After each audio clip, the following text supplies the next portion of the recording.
Comfort food அப்படின்னாலே ஒரு தமிழியனுக்கு சாம்பார் சாதம் தான். ரைஸ், நெய், sambar and potato fry, the ultimate combination.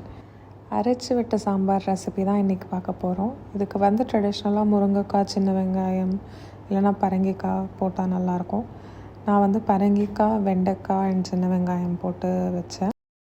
One time யூஸ்க்கு பொடி அரைச்சி பண்ணுறீங்கன்னா இந்த மாதிரி பண்ணலாம். ஒரு கடாயில் 1 டேபிள் ஸ்பூன் ஆயில் விட்டு இந்த காமிச்ச ப்ரொப்போர்ஷன்ஸில் ஃபஸ்ட்டு உளுத்தம் பருப்பு, அதுக்கப்புறமா கடலைப்பருப்பு அண்ட் தென் கொஞ்சமாக மிளகு, இதெல்லாம் கொஞ்சம் லைட்டாக ரோஸ்ட் ஆகும்போதே தனியா போட்டுக்கலாம்.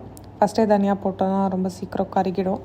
ஸோ இதெல்லாம் ரோஸ்ட் ஆகும்போது தனியா போட்டு அதுக்கப்புறமா காஞ்ச மிளகா வேணும்னா சில பேர் இந்த ஸ்டேஜில் 2 அரிசி கூட போட்டுப்பாங்க, கொஞ்சம் ஒரு திக்னிங் எஃபெக்ட்டுக்காக.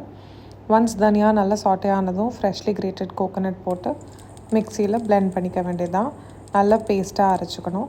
அண்ட் தென் சாம்பாருக்கு யூஸ்வலாக நம்ம டெம்பரிங்க்கு கடுகு, வெந்தயம், கருவேப்பிலை, பெருங்காயம் இதெல்லாம் போட்டு நல்லா தாளிச்சதும் அதில் நம்ம என்ன வெஜிடபிள்ஸ் யூஸ் பண்ணுறோமோ அதை போட்டு சாட்டே பண்ணிக்கணும். வெண்டைக்காய் யூஸ் பண்ணுறீங்கன்னா போட்டதும் சால்ட் போடாதீங்க, ஏன்னா அந்த வாட்டர் வந்து ரொம்பவே ஸ்லைமி ஆக்கிடும் சால்ட் போட்டோன்னா.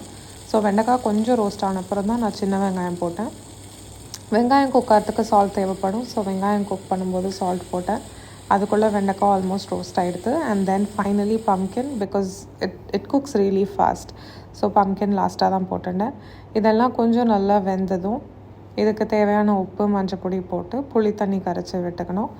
அண்ட் தென் புளி தண்ணி பச்சை வாசனை போகிற வரைக்கும் நல்லா கொதிக்க விடணும்.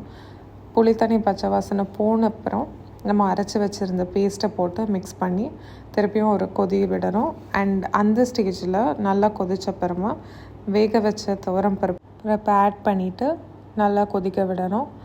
ஃபைனலாக கொரியாண்டர் போட்டு கார்னிஷ் பண்ணிட்டோன்னா sambar ready. Tamilian comfort meal ready.